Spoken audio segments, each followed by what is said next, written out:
Nous nous mettons debout pour qu'on puisse nous lire les Écritures.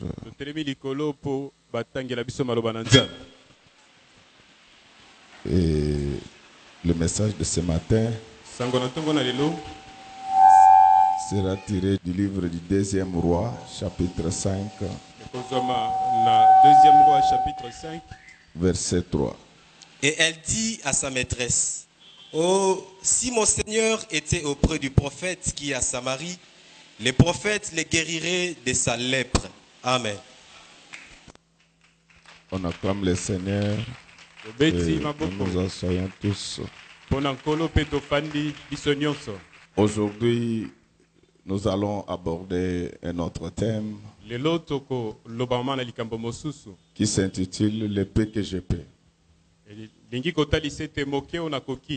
Est-ce que nous pouvons acclamer très fort? Qu'est-ce que nous allons chercher à te dire cet avant-midi? Le monde est devenu tellement méchant que malgré tout ce que tu peux faire du bien pour les gens, il y en aura toujours parce qu'ils ne t'aiment pas. Ils vont chercher à te haïr. Ils vont chercher à te faire du mal. Ils vont même inventer des choses contre toi. Mais toi, n'arrête jamais de faire du bien. Est-ce que nous pouvons acclamer très fort pour le roi? Ce qui est vrai, c'est que tu dois devenir prudent à toute personne. Quand tu n'as rien fait, il dit que tu as fait quelque chose. Vous l'aimez, mais vous devenez trop prudent avec lui. Ce n'est pas quelqu'un qui peut te donner de l'eau dont tu ne connais pas la source que tu peux prendre. Parce que ce qu'il habite, quand il invente des choses contre toi, peut l'habiter pendant qu'il est en train de servir de l'eau. Alléluia. Amen. Mais tout ce que je peux vous dire, que celui qui est en nous est plus puissant que celui qui est dans l'eau. Il est plus puissant que celui qui est dans le verre. Il protège les innocents. Il te protégera. Il me protégera. Il nous protégera tous. Si vous lisez les Écritures, vous verrez que le Seigneur Jésus posait une question: est-ce que quand le Fils de l'homme reviendra, trouvera-t-il la foi sur la terre? Donc, quand Jésus se pose une telle question, sachez que c'est difficile. On venait de nous lire les Écritures. On nous parle de quelque chose qui s'était passé entre Israël et la Syrie. Et pour ceux qui connaissent un peu de géographie, ils savent que la Syrie se trouve au nord-est d'Israël. Depuis l'histoire, quand David était roi, Israël était plus puissant que la Syrie. Mais à la mort de David, il y a un roi qu'on appelait Yoram. Quand lui était roi, il y avait en Syrie un roi qu'on appelait Ben-Hadad. Le roi Yoram avait fait que les palais royaux soient remplis de l'idolâtrie. C'est pour que vous puissiez comprendre que les organisations ne valent que ce que représentent leurs animateurs. Vous avez un bon père dans la famille, la famille réussira. Mais vous avez un papa qui rentre chaque soir ivre. Personne ne peut réussir dans cette famille-là si Dieu n'étend pas la main. Donc, je voulais relever ces détails-là pour que vous puissiez comprendre qu'il y a des choses que Dieu fait en tenant compte de celui qui est à la tête de l'organisation. Si vous voulez avoir une bonne église, il faut avoir un bon pasteur. Si vous voulez avoir une bonne famille, il faut avoir un bon père. Et ainsi de suite. Parce qu'on ne comprend pas que quand David était roi, la Syrie payait même la tribu à Israël. La tribu, c'était un impôt d'asservissement. C'est-à-dire que ces gens-là dépendaient dans une certaine mesure d'Israël. C'est pourquoi tu dois faire très attention. Avant de devenir membre d'une organisation, c'est bien de prier, mais c'est bien de connaître qui est à la tête de cette organisation. Je ne dis pas que moi je dépasse les autres. Je suis en train de prêcher l'évangile du Seigneur. Quand les poissons ne commencent à pourrir que par la tête, c'est pourquoi à l'église, lorsque le prédicateur est dans les jeux, avec les filles, le ministère n'avancera pas. Il y a des choses que Dieu fait à cause de Moïse son serviteur. À la mort de David, l'histoire changea. Au lieu que l'histoire change en bien, l'histoire avait changé en mal. Parce que Israël qui dominait était maintenant dominé par la Syrie. L'armée syrienne envahit Israël jusqu'au point d'en faire des captifs et des captives. Je ne sais pas. Nous parlons de la tête. Oh, mais je voudrais te rappeler ceci, que Christ est la tête ou le chef de tout homme. Qui est ton chef? Maintenant que tu commences à perdre, maintenant que tu commences à être servi, c'est pourquoi ce matin, je vais te changer de chef.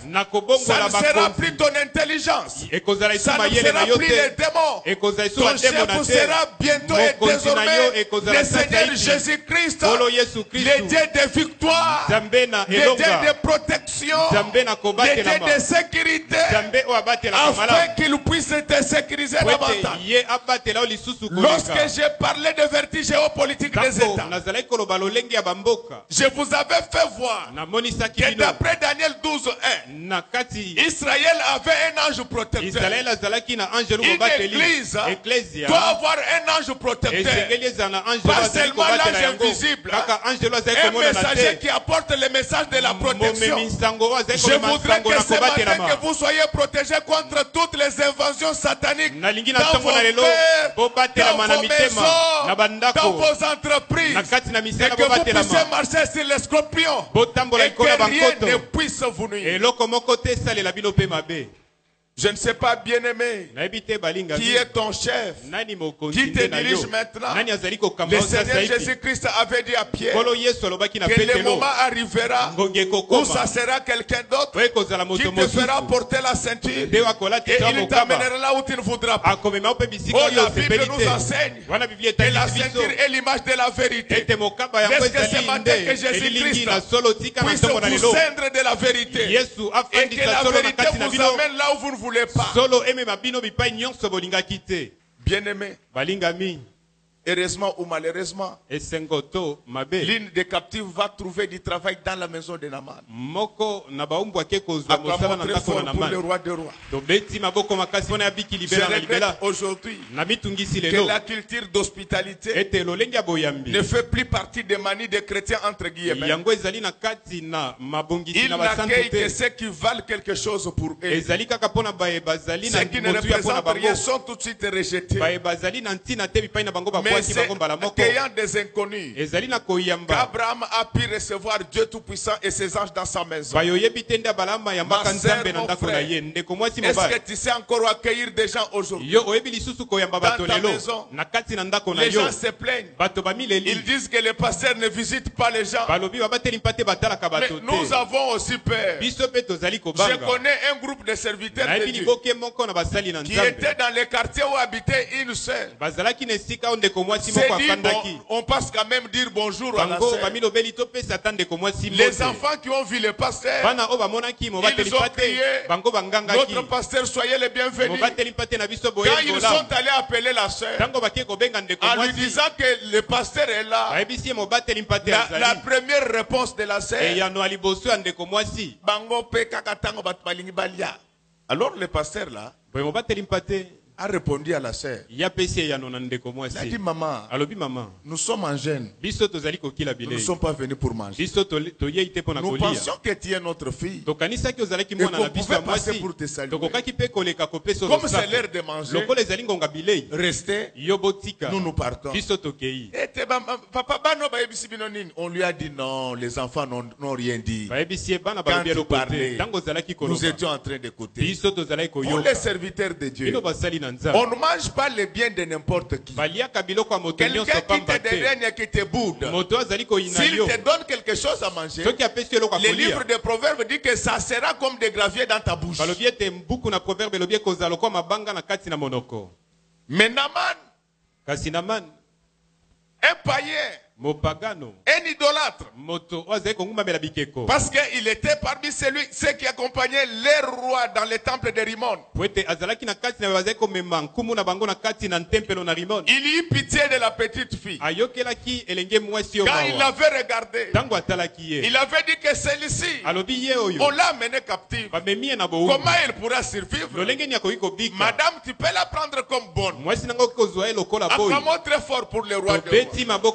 Je te dis, si tu as la chance de recevoir dans ta maison une fille qui s'est préparée, et surtout une fille juive, c'est une bénédiction pour votre maison. Acclamons très fort pour le roi de rois. Je ne parle pas seulement de cette fille. Je connais un autre domestique qui était accueilli dans la maison du roi en Égypte. Il s'appelait Joseph. Joseph n'était pas seulement un visionnaire, mais Joseph c'était quelqu'un qui savait comment on construit les dépôts. Acclamons très fort pour le roi des rois. Celui qui sait garder les dépôts, il sait ne fût-ce que comment nourrir les gens. Nous sommes en train de traverser la famine spirituelle à Kinshasa, où l'évangile de Dieu n'a pris de place. Maintenant c'est la théâtralisation des ministères. Mais je peux vous dire avec assurance qu'à l'église image de l'éternel, nous avons une petite fille juive. Cette fille-là apparemment captive, elle a la révélation. Elle connaît là où habite le prophète en Israël. Je voulais dire que cette fille-là, elle connaît là où habite le prophète du dernier temps. Le prophète du dernier temps, ce n'est pas Anaclé, ce n'est pas Antoine, ce n'est pas Marcel, ce n'est pas André. Le prophète du dernier temps nous est présenté dans Hébreu. La Bible dit ceci: après avoir parlé de plusieurs manières aux personnes, Dieu a choisi en ces derniers temps de nous parler par son Fils Jésus-Christ, le Maître de Galilée, qui l'a établi héritier de toutes choses. Je voulais vous dire que dans notre église, nous avons une bonne, nous avons une petite fille qui connaît l'adresse du prophète du dernier temps. Il est assis à la droite du Père au ciel. Mais comme le Père sait être au même moment sur la terre et au ciel, il est parmi nous ce matin. Car la Bible déclare que là où des ou sont assemblés à son nom, il est là. Je ne sais pas qui t'y a accueilli dans ta maison. Ta bonne à quelle nationalité? Je ne parle pas de la nationalité terrestre. Dans tout l'univers, nous n'avons que deux nationalités. Il y a les citoyens terrestres et il y a les citoyens du ciel. Alors je voulais savoir quelle est la fille que tu as reçue dans ta maison. Est-ce qu'elle est juive? Est-ce qu'elle s'est préparée? Même si elle s'est préparée, est-ce qu'elle sait voir? Même quand quelqu'un est habillé, est-ce qu'elle peut regarder, découvrir que la personne là a de la lèpre? Dans la culture orientale, tous les lépreux vivaient en paria. Pourquoi ils vivaient en paria? On évitait la contagion. Alors c'est ce qui fait que la maladie de Naaman était à son début. Et c'était un secret entre Naaman, Ben-Hadad et sa femme. Quand les gens viennent à l'église, il faut qu'on puisse trouver la petite jeune fille juive qui est capable de regarder et voir derrière les rideaux. À l'église, il faut qu'il n'ait pas seulement la révélation de la parole, mais il faut également qu'il ait la révélation des choses cachées qui sont dans le cœur des gens. C'est pourquoi le pasteur ne doit pas se fâcher lorsqu'après la prédication, quelqu'un dit dans son cœur que certainement on lui a parlé de ma vie. Nous avons tellement de choses à faire que la vie déjà ne nous intéresse pas. Mais il y a quelque chose, c'est qu'en nous, il y a une petite fille juive qui a un coup d'œil. Un prédicateur, c'est quelqu'un qui doit avoir un coup d'œil. Lorsqu'il regarde les chefs, il voit une taxe.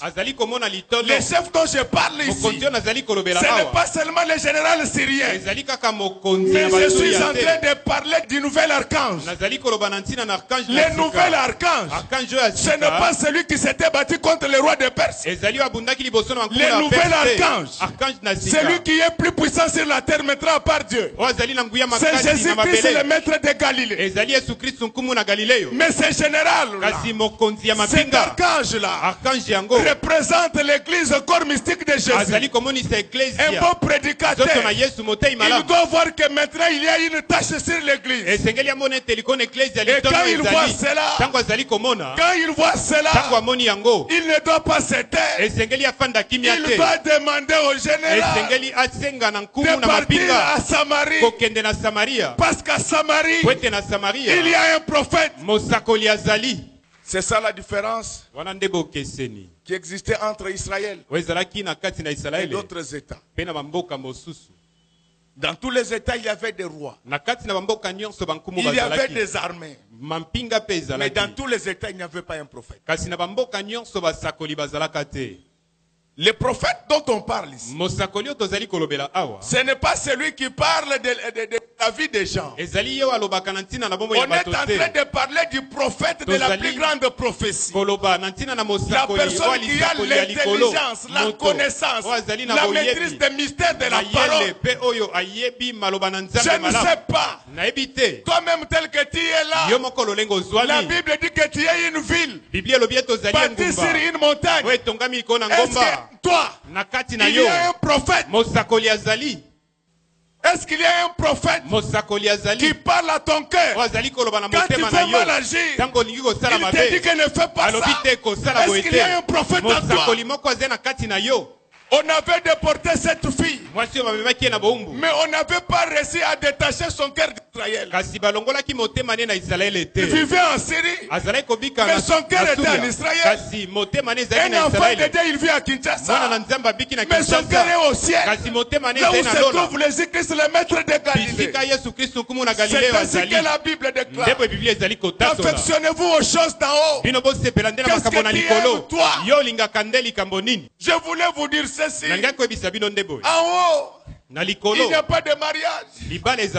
En haut, il n'y a pas de véhicule. En haut, il n'y a pas des immeubles. En haut, il y a la parole de Dieu.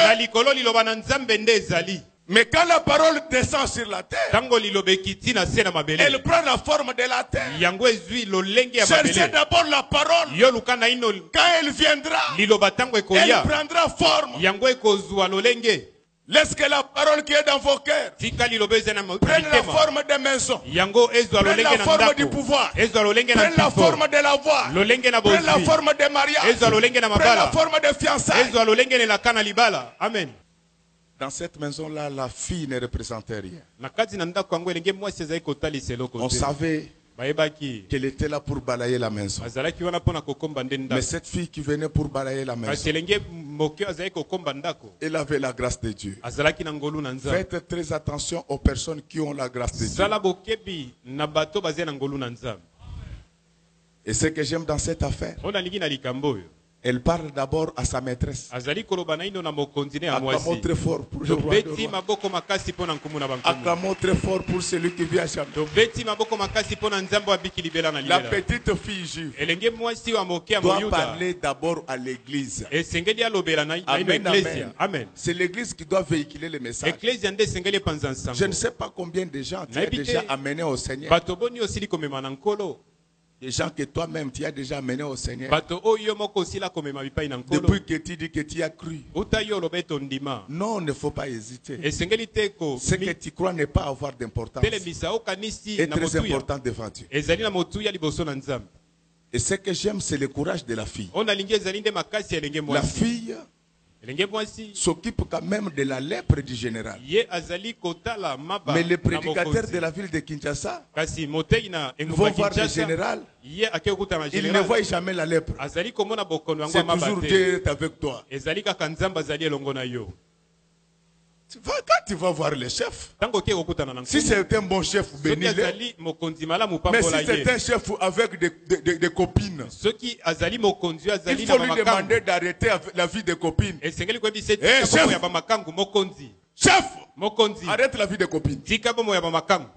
Donc, aujourd'hui, les messages changent. Parce que c'est le frère qui a acheté le micro. Non, lui, il ne faut pas le toucher. Moi, je touche tout le monde. Ah, que cette parole touche ton cœur. Et que tu abandonnes le mal. Et ce qui est bizarre à Kinshasa. Et d'ailleurs, ce ne sont pas tous les chefs qui ont des copines. Hein. Il y a des bons chefs. Mais par contre, il y a d'autres pauvres locataires des chambres salon. 3 copines. C'est-à-dire que le nombre de ces copines dépasse même le nombre de chambres de la maison qu'il loue. Il y a un problème dans la tête de cet homme. Alléluia. Amen. Si tu es au milieu de nous, arrête ces choses. Quand la petite fille parle au général, elle parle à la maîtresse, pardon.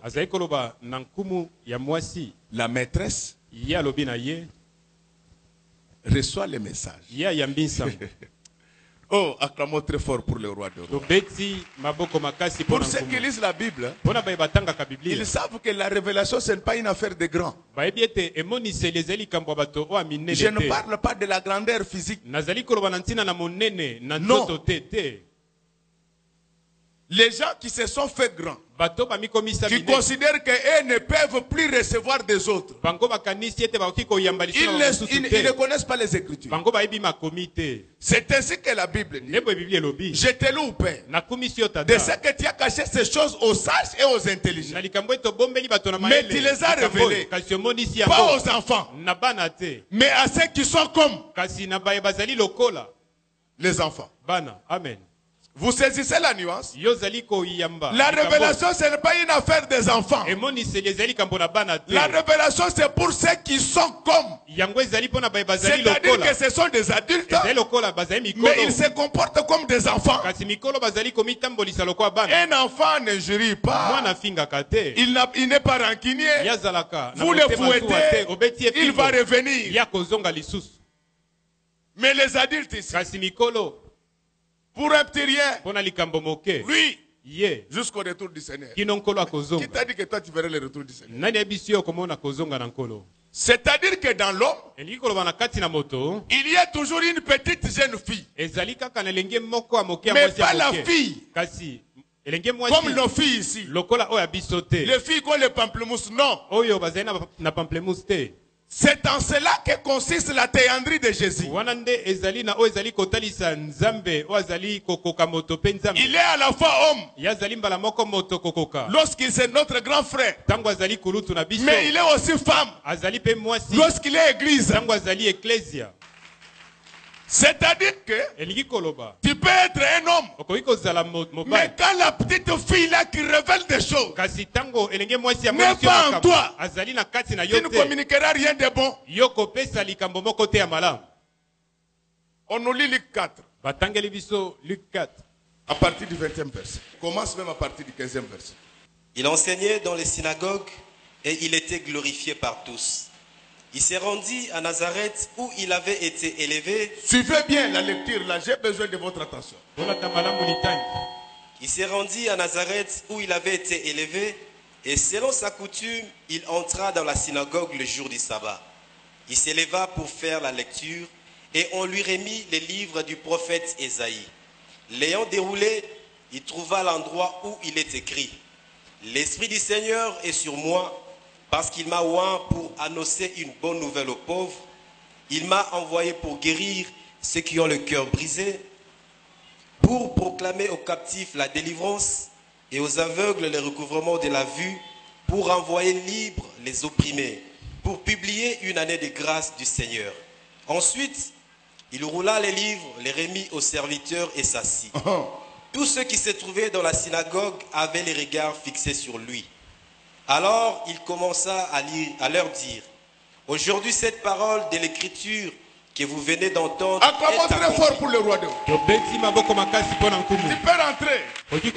Il dit qu'aujourd'hui, cette parole de l'Écriture que vous venez d'entendre s'est accomplie. Mais dans les synagogues là, il y avait des pharisiens. Il y avait des sadducéens plus âgés que Jésus. Pendant tout ce temps qu'il priait, ils ne savaient pas que Jésus était déjà venu dans le monde. Ils attendaient loin de Dieu, tout en étant loin de Dieu. Donc tous ces adultes ne savaient pas qu'avec la naissance de Jésus, la parole d'Ésaïe s'était déjà accomplie. Il fallait un enfant pour révéler ça aux adultes. Si l'Église peut avoir la révélation, il faut avoir un enfant. Un enfant né pendant la nuit pour nous réveiller. Cet enfant-là s'appelle Jésus-Christ, le maître de Galilée. C'est-à-dire, dans leur synagogue, il y avait des lépreux. Des gens qui étaient assis dans la chair de Moïse. Ils ne savaient pas que loin de Dieu était déjà là. Pour que l'Église connaisse que loin de Dieu est là, il faut qu'il ait un enfant. C'est-à-dire que la jeune fille qui avait révélé le péché de Naaman est l'image de Jésus qui est venu dans le monde. La Bible dit ceci: quand le Saint-Esprit viendra, il vous convaincra lui-même à ce qui concerne le péché,